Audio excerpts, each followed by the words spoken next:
Hello everyone, welcome to Ed Puzzle on Parashat Emor. So Parashat Emor is a fascinating parasha which begins with Hashem telling Moshe to be Emor. The word Emor means to say, to speak to the Kohanim, the sons of Aharon, and he tells them a halakha that applies specifically about Kohanim, that a Kohen is not allowed to become tameh to someone who passed away. That means a Kohen is not allowed to touch a body of someone who passed away, or a Kohen is not allowed to be in a room of a body of someone who passed away. And the pasuk says, except for these exceptions. There are 7 relatives who a Kohen is allowed to be in a room with someone who passed away, and those examples are a mother, a father, a son, a daughter, a brother, a sister who was never married, and a spouse, which means like in the case of a husband or wife. So that's the halakha that applies by Kohanim, that a Kohen has a general rule that they're not allowed to become tameh. Now, the pasuk says some other halachot, that a person's not allowed to make a bald spot or cause blood, make themselves bleed. Now, the Rashi tells us that the custom in the olden days was that people would do this when someone, let's say, would pass away. They would be in anguish and in grief and in pain, so they would hurt themselves. And the pasuk says that one is not allowed to hurt themselves. Now the pasuk continues and talks about women who Kohanim, and the Kohen Gadol is not allowed to marry, which means a Kohen Gadol is only allowed to marry a woman who was never married before. That's a specific halakha by Kohen Gadol. So that's that's some other of the halachot of the Kohanim. Now then we talk about specific halachot of the Kohen Gadol. Like we know that the Kohen Gadol has more garments. He has 8 clothing, whereas the regular Kohen has only 4 clothing. And the Kohen Gadol, he works in the Beit HaMikdash even no matter what, like he never leaves. And Rashi explains, even if someone passes away, one of his relatives, he's the leader of the people and he always has to stay working in the Beit HaMikdash. So that's the laws of the Kohanim and the Kohen Gadol. And there's one more halakha about Kohanim, that a Kohen who serves in the Beit HaMikdash, now the Kohen Gadol does certain things, the Kohanim are the ones who serve in the Beit HaMikdash on a regular basis. So the Kohanim are not allowed to have what's called a mum. A mum is something that's a blemish on their body that disqualifies them. And the pasuk talks about all of these types of mumim, anything like something permanent on the body that would disqualify them from being part of the service in the Beit HaMikdash. So that's another part of the parasha. Next, the parasha talks about different types of blemishes on animals. That means if you want to bring an animal as a korban, the korban cannot have a blemish. The korban has to be totally fit to be brought as a korban. Now, by the way, the halakha is like that also by animals that you eat. When they slaughter an animal, they check to make sure it does not have any disqualifications in it, like a hole in the lung or something like that would disqualify an animal from being able to be eaten. So these are all different types of mumin, blemishes in korban and in kohanim who serve in the Beit HaMikdash. Now we come to another pasuk that says that when an animal is born, you're not allowed to bring an animal as a korban until the 8th day. Okay, so that's a halakha. Some say it's similar to like the concept of a brit milah, just like the child is completed on the 8th day with his brit milah, a boy. So to an animal has to go through 8 days before it could be brought as a korban. Now some explain the reason why until 8th day is because the animal might not live. We want to make sure it's not a premature animal that does not survive. So once it survives 8 days, we know that it's an animal that's Be'ezrat Hashem going to live. So therefore, it could now be brought as a korban. So again, korban, animals born, cannot be brought until the 8th day of its existence. Now the pasuk says as follows: So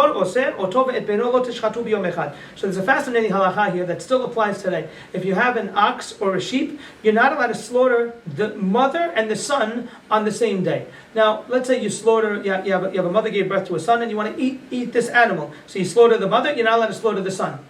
Or if you want to bring it as a korban, you want to slaughter the mother and the son, you're not allowed to slaughter it on the same day. You have to wait until the next day. A lot of reasons given for this mitzvah. One of them is because to a degree, even though we're allowed and supposed to use animals for people, which means we eat meat, and we bring animals as korbanot, and part of the purpose of the world is for animals to be used for the sake of people, but not to go so far to slaughter a mother and child of animals the same day, as some explain, because usually it's next to each other, so you don't want it to be next to each other, so we just say a rule, you're not allowed to slaughter them on the same day. Halakha that still applies today, not slaughtering a mother and a child on the same day, for a korban, or even for food that you're going to eat. Now the pasuk says in a very, very important pasuk, which is something that we always talk about. Pasuk says, "V'lo tahalelu et Shem kodeshi." Do not make a chilul Hashem. Now, Tehalelu comes from the word chol. Do not make Hashem's name, which is holy, don't make it chol, don't make it regular, don't make it mundane. Now, we always talk about Chilul Hashem, that when you act in a way that's not befitting of a Jew or religious Jew, so you're making a Chilul Hashem. Of course, Chilul Hashem does not only apply to non-Jews, but it also applies to Jews. Pasuk says, Velo tehalelu Hashem kochi, venikdashti betoch bnei Yisrael. And you have to be sanctified and holy to Bnei Yisrael. So that's the halacha of not making a Chilul Hashem and also making a Kiddush Hashem. Now the Parashat talks about all of the holidays and some of the korbanot about those holidays. So the first it talks about is Shabbat. So Hashem tells Moshe, I want you to tell Bnei Yisrael about all the holidays. Now the holidays begin with these words: Mo'adei Adonai asher tikru otam mikrai kodesh elehem mo'adai. These are my holidays. By the way, that's what we say in the Kiddush of a holiday. We say, Ele Mo'adei Hashem. These are the holidays of Hashem. It comes from these Pesukim that we start listing the holidays. Now, before we could list any holidays, the first one it lists is Shabbat. Because, of course, Shabbat comes before the holidays. It's every week. So first it talks about Shabbat. Then it talks about the holiday of Pesach. So he says on the 14th, you bring a Korban Pesach. On the 15th of Nisan is the first day of Pesach. The first day is Mikra Kodesh. And the first day is a holiday. We know also the 7th day is a holiday, and you have to bring a korban every day of Pesach, and you're not allowed to work on Pesach. That's halacha number 1. Now we talk about the mitzvah of bringing the korban of the Omer.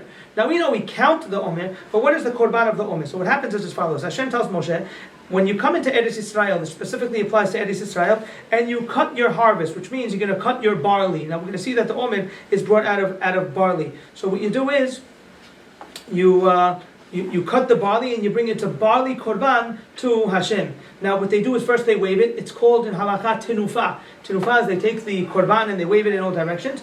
And they also have to bring a keves, a lamb, also as part of the korban. So what they do is they take the barley, they grind it up, they bring it as a korban mincha. Korban mincha is a flour korban mixed with oil, and that's the halakha of the korban ha-omer. Again, korban ha-omer is a korban brought out of barley, which is brought together with the sheep. Now, the next part of the parasha, since we know that there's the korban ha-omer, there's also sefirat ha-omer. So the pasuk says you have to count mimahorat ha-Shabbat. Now, parasha says that you start counting the omer from the day after Shabbat. So Torah Shabbat, Rashi explains, based on the Gemara, Mimahorat Shabbat means you start counting the Omer the day after Pesach, from the day that you bring the Korban HaOmer, which means the Korban HaOmer is brought on the second day of Pesach, the 16th of Nisan. So too, the Sefirat HaOmer is brought on the 16th of Nisan. You count 7 weeks until Shavuot. That's the mitzvah of Sefirat HaOmer. And you do Sefirat HaOmer. After Sefirat HaOmer, you bring the korban of Shtei HaLechem, which is a korban made out of wheat that you bring on Shavuot. That's next we talk about the halacha of Rosh Hashanah. Now we talk about the halacha which is on the first of Tishri. Then we talk about the halacha of the holiday of Yom Kippur, which is on the 10th of Tishrei. And we talk about how the mitzvah of Yom Kippur is to fast. And there's a mitzvah called Inui. Inui means to afflict yourself, to make yourself, make it a little hard for yourself. That's the mitzvah of fasting on Yom Kippur. Next is the holiday of Sukkot, which is on the 15th of Tishrei. And Pasuk talks about the korbanot that we bring on Sukkot. And on Sukkot, we have the mitzvah, of course, of Sukkah. But then the Pasuk says that you bring on Sukkot Peri et Hadar, which is etrog, Kapot Temarim, which is a lulav, Anaf Esavot, which is hadasim, Ve'arve Nachal, which is aravot, and you celebrate in front of Hashem all 7 days. And the Pasuk ends by saying, Basukot Teshevu Shivat Yamim, you live in the Sukkah for 7 days, so that you remember that Hashem took us out of Mitzrayim, and we lived under clouds of glory. Now that's the end of the holidays, but at the end of the parasha, it reiterates the mitzvah of menorah, where you take oil and you squeeze it to light the menorah. That's like we learned in Parashat Tetzaveh. Now the parasha ends with a couple of stories. It says that really a story of there was a ben isha Yisraelit, behu ben ish Mitzri. So there was a son of a Jewish woman and an Egyptian man, and he curses Hashem. So they bring him to Moshe, and Moshe didn't know what to do with him. So they put him in jail. Like they put him on the side, they didn't know what to do. Now the Pasuk says that this person's mother was Shelomit bat Divri. So Hashem says to Moshe, he tells him what to do. You know what you do? Take the person who cursed Hashem, and they should throw stones at him, and they have to kill this person, because the halacha is that someone who curses Hashem has to get killed. The end of the parasha talks about a couple of independent halachot. One halacha is that if someone kills a person, they get the death penalty. If a person kills an animal, then they pay for the animal. If a person hits someone and causes a wound, which means they don't kill the person, but they cause damage to the person, then they have to pay the damage. The pasuk says eye for an eye. Now what does that mean literally? It says ayin tahat ayin. If a person knocks out someone's eye, they have to pay eye for an eye. Now, some people think mistakenly that means that they knock out this person's eye. It does not mean that. It means that if someone, God forbid, knocks out someone's eye, they pay for the knocking out of the eye. So a person causes damage to somebody else, then they pay for it. So these are a few halachot at the end of the parasha of, God forbid, killing someone, they get the death penalty. Killing an animal, they pay. And damaging a person, they pay. And the parasha ends with the word, with the pasuk, that Moshe told Bnei Israel, and they took out this person who cursed Hashem, and they threw stones at him, just like Hashem commanded Moshe. So in this parasha, we had a lot of halachot, a lot of concepts. We spoke about the laws of the Kohen, then the laws of the Kohen Gadol. We spoke about some of the laws of blemishes. We spoke about the Isur of Otov et Beno. You're not allowed to slaughter a mother and a child on the same day. You're not allowed to... we spoke about the pasuk of making Kiddush Hashem, not making a Hilul Hashem. And then we spoke about all the holidays with the Korban HaOmer, the Sefirat HaOmer, the Korban Shtei Alechem, the two breads which are brought on Shavuot. And then we spoke about the story of the Mekalel, the one who, God forbid, he cursed Hashem. And then the Pesukim at the end of the parasha, which spoke about different halachot, about killing and hitting and killing an animal. Thank you, everyone, and have a wonderful day.